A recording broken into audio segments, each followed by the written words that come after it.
Hi, Eric from Needle Jump Records here. Now, getting a few tracks uploaded to the streaming platforms is pretty much a necessity for artists to get some traction with their careers. Many artists are recording, producing and mixing their own tracks to keep costs down. So in this video, I'm going to demonstrate some basic mixing techniques using Ableton Live.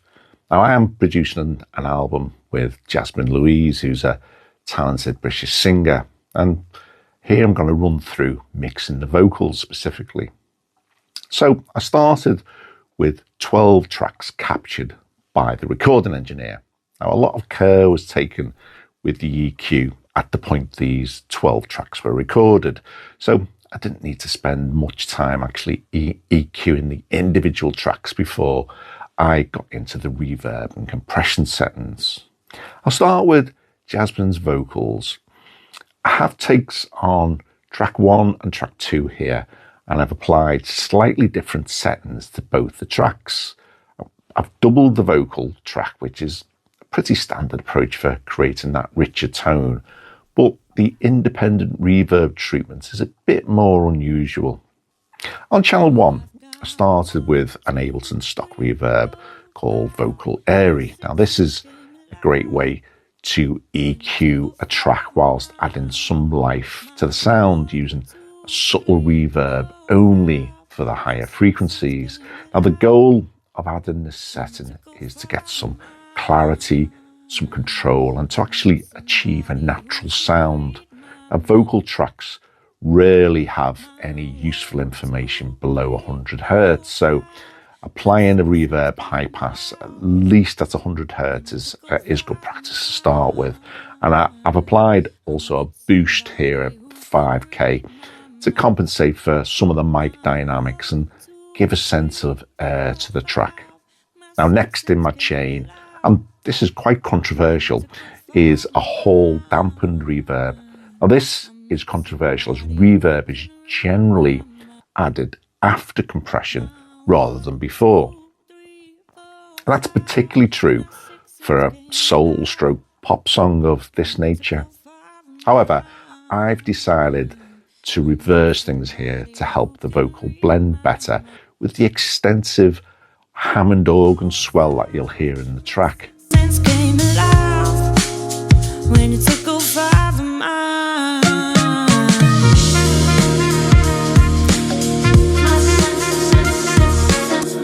Now, placing a reverb before a compressor is usually a technique for lo-fi or shoegaze or ambient tracks, but it works for me here. Now, Louise's vocal didn't have a lot of powerful transient peaks. If it had, I would have definitely put the compressor before the main reverb so that the peaks weren't exaggerated by the reverb. Now, you should try and move the order of your effects to see what works for you. But in most cases, you would put a compressor before the main reverb. So for the main reverb here, I started with a stock Ableton reverb set to Hall dampened, and I dialed down the intensity to suit. Now, this setting simulates a room filled with soft absorbent materials like heavy curtains, carpets, wood, or a crowd of people. Now, in acoustics, soft materials absorb high frequencies quickly, while low frequencies keep bouncing around. My 1, 2, 3, 4, 5. Now, the sonic character can be described as dark, warm, natural, and tucked in. But what's happening technically? Well, the most critical setting is the high damping knob, and this is set to a lower frequency around the 2 kHz to 5 kHz, and this means that the hiss and the air of the reverb die out much faster than the boom or the body. And from a reflections perspective, often it has softer early reflections to avoid sharp attacks. 1, 2, 3, 4, 5. And when would you use it? Well, great for pads or rhythm guitars or even backing vocals. that need to sit behind the lead without clogging up the mix. Also, maybe lo-fi vintage tracks when you want a space that feels old and dusty rather than that kind of modern, pristine feel. Now, it also pushes sound back, so use this to make a sound feel further away. Now, I have channel 1 fairly sharply panned to the left, and this gives me some space to do something different on the right with the second vocal track on channel 2. But to finish off what I'm doing here on channel 1, I've added some compression. Basically, this allows me to increase the volume of the areas where Jasmine sings quietly and to decrease the volume where she sings more loudly.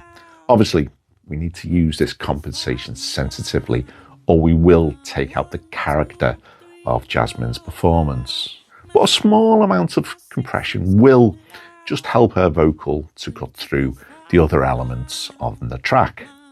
Okay, so let's see what I'm doing on channel 2. Now, I have the same vocal area settings and the same compression settings, but the key difference here in the mix for channel 2 is how I have set the reverb. Now, I started with a hall shine setting and I dialed down some of the reverb time until I was comfortable with the level.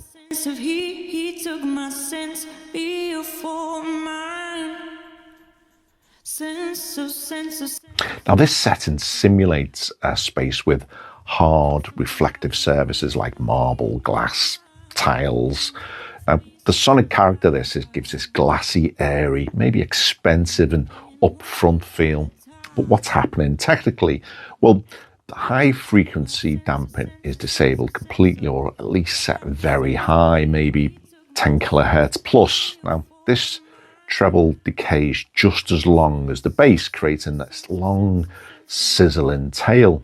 Now, the EQ boost is a high shelf boost on the reverb output to artificially emphasize the air.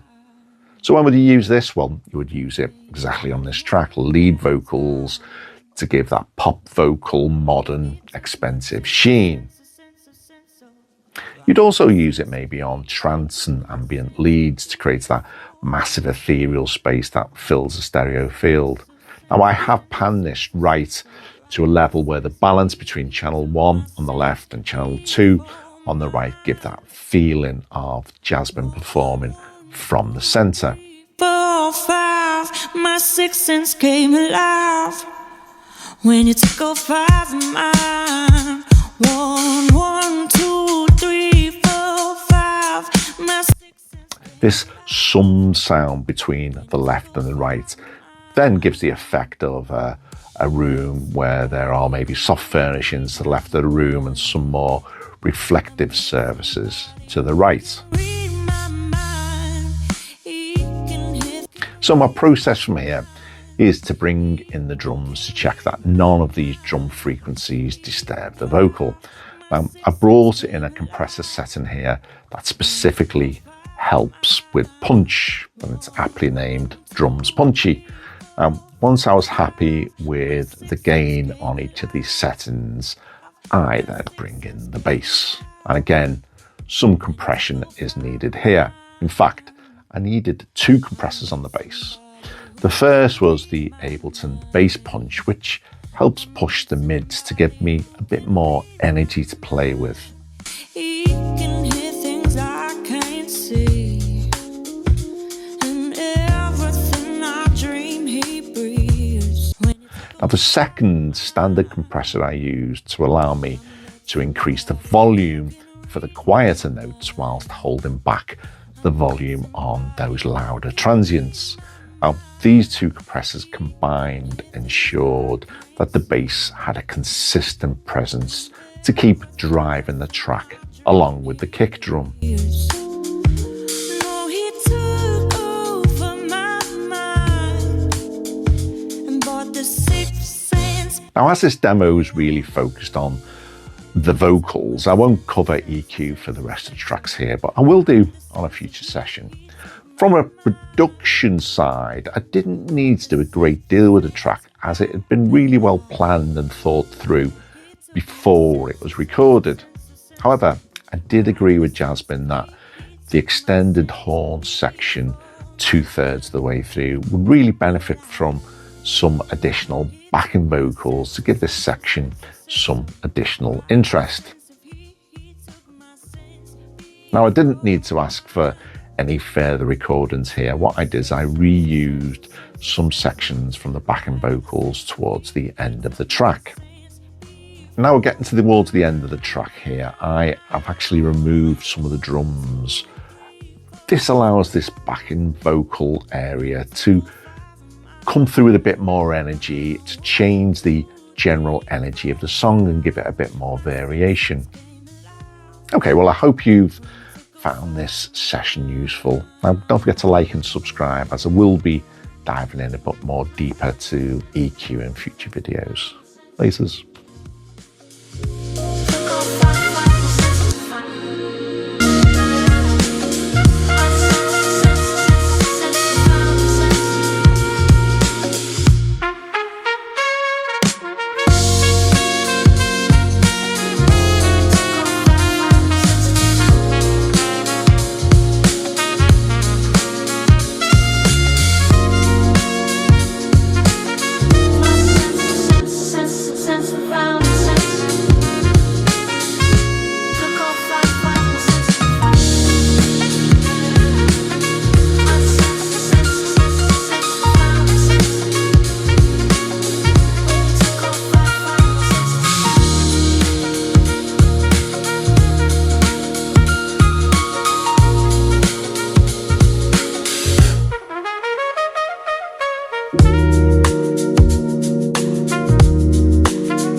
Sensitive.